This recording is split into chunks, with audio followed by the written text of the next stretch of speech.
Bazen moduan gaurkoan Bergaraino gerturatu gara, TTT Group enpresio hobeto ezauketara, eta horretako jada gure albuan daku Jon Berezetik eta Oianen Laraia, bikote mila esker, zuen etxeko atiek zabalketiatik.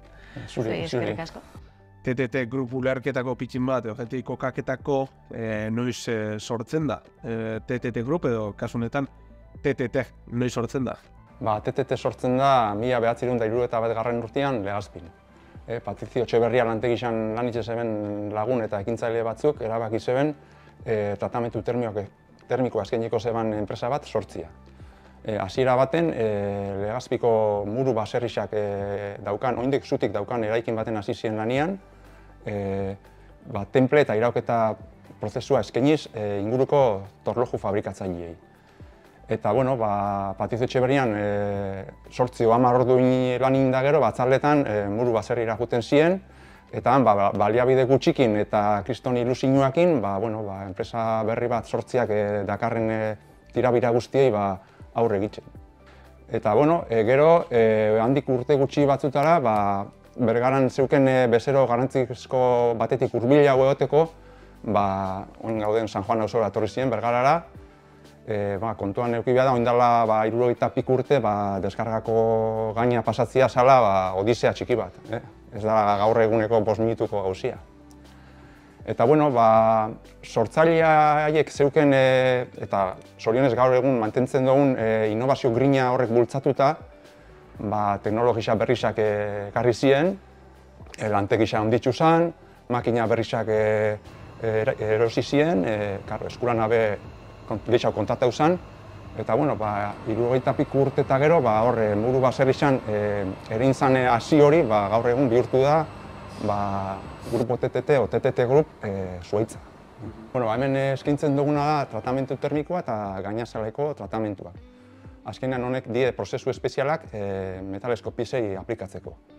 Eta lortzen duguna da metalesko piezen propietate fisikoak eta mekanikoak aldatzia, pieza horrek funtzionalak izan daitezen.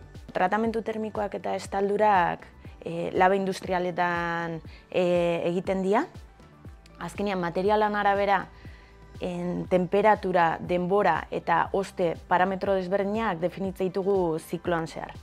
Pixkat hobeto ulertzeko, pentsa genezake sukaldeko errezeta baten, baina gure kasuan metalei aplikatuz.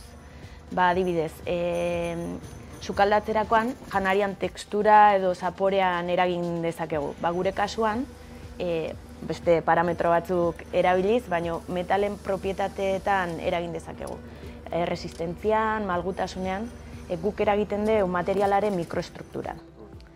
Orduan, tratamentuak garrantzitsua dira fabrikazio prozesu desberdinetan eta aplikazio askotan da aplikatzea, ze azkenean materialaren propietateak doitzeko aukera emate gue eta diseinatuak izan diran erabilerara egokitzeko aukera. Oiane, Jonik aipatuzkun tratamentu horreitanak, lan horreitanak, nora zeinei bideratuta ditu duzu, zein zuen bezero potentziala? Bereziki automobilgintzan, ibilgailu elektrikoa eta industriala barne, eta aeronautikan egite deu lana. Sektore hauek izugarrizko kalitate estandarretan lan egitea eskatzeigue, eta horregatik TTTen ezaugarritakoa da gure kalitate sistema. Adibide bezala, Euskal Herri mailan naiz Espainian tratamentuak eskaintzen ditu lehenengo enpresa izan ginean NADCAP akreditazioa lortzen. Hala ere, oso diversifikatuta gaude sektoretan eta energia naiz makina herramientan ere bezero asko ditugu beste-beste. Teknologian arabera urrutiago edo gertuago dauden bezerotara iritsi gaitezke. Orduan, debagoienan eta batiz Bergaran bezero asko ditugu, baina gure merkatu printzipala dira Espainia eta Frantzia. Hala ere, baita ere iritsi gaitezke, Portugal, Italia, Belgikara badazkau bezero batzuk baita. Hemengo planta honez gain, akotzue mendik kanpora bestan bat? TTT Group osatzen da 4 enpresa industrialarekin, bat hau, tratamientos termikos TTT, bestia Ikan Kronitek Bergaran baita, eta Zumarragan TTT Goiko, eta Mexikon Queretaron Aeroproces TTT. lau enpresa.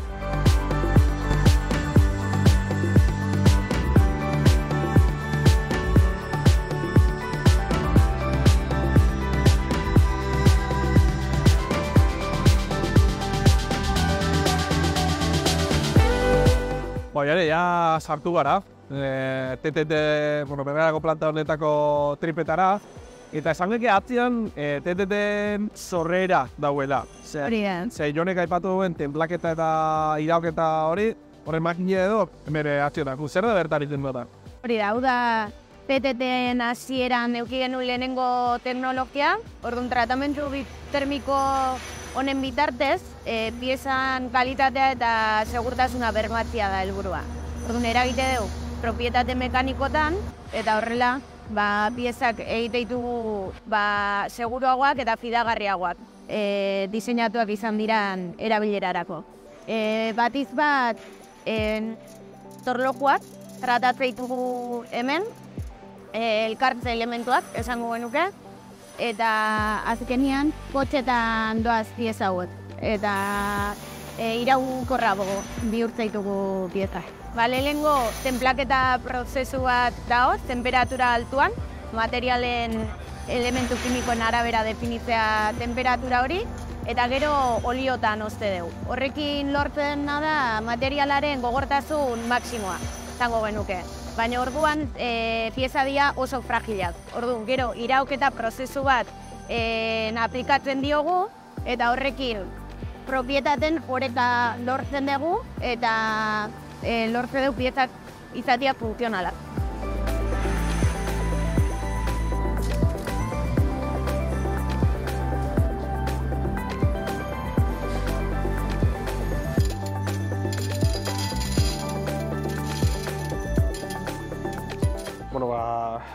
Tratamendu bat ikusi du, baina hortik urteringo gara momentetxo baten, ze laborategira etorri gara, ze uste hemengo prozesua oso garrantzitsua dela, ez?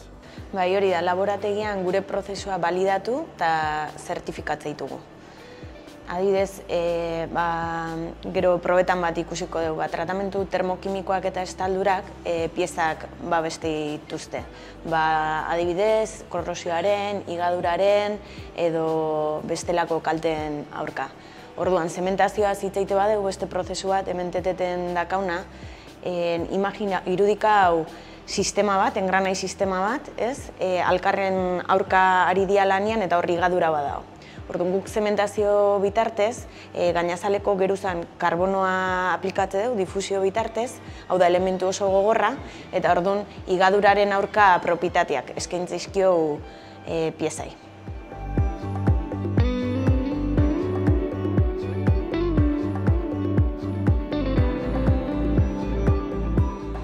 Laborategitik berriz barrura sartu gara eta kasu honetan beste tratamentu mota bat daku atzian. Hutsezko tratamendua, holako izene badakola, ezta? Bai, euskaraz hutseko tratamentua, bazioko tratamentuak. Teknologia honen ezaugarria da, tratamentuaren atmosfera kontrolatu dezakegula. Oxigenoik edo gainontzeko gasik ez dagoenez, geruza gainazalian gertatu daitezken oksidazio edo beste reakzio kimikoak ekidin ditzakegu. Honekin, kalitate handiagoko gainazala lortze dugu eta gainera postprozesuak edo ekidin ditzakegu, garbiketa prozesuak eta. Teknologia honetan aeronautikarako egite dugu lan asko, orduan aleazio oso bereziak tratatzen ditugu, inkonelak, titanioak, eta azkenean enpresa hauen homologazioak erakusteue gure bikaintasuna edo sektoreko estandarreta egokitzen.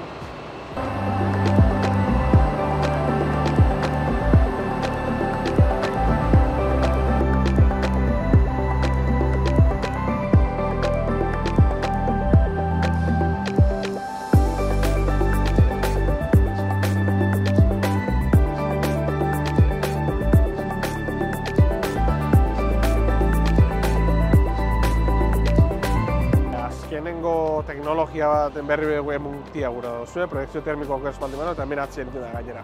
Hori da, proiekzio termikoa da kalitate altuko estaldurak lortzeko teknologia. proiekzio termikoa aplikatu daiteke zona lokalizautan. Hau da, gainazal jakin batzutan propietate konkretu batzuk lortu ditzakegu.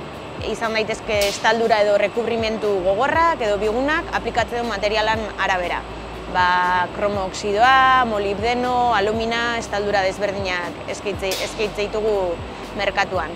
Eta helburua da, zona horietan propietate jakin batzuk lortzea. Adibidez, higadurarekiko erresistentzia, isolamendu termikoa edo elektrikoa eta beste hainbat.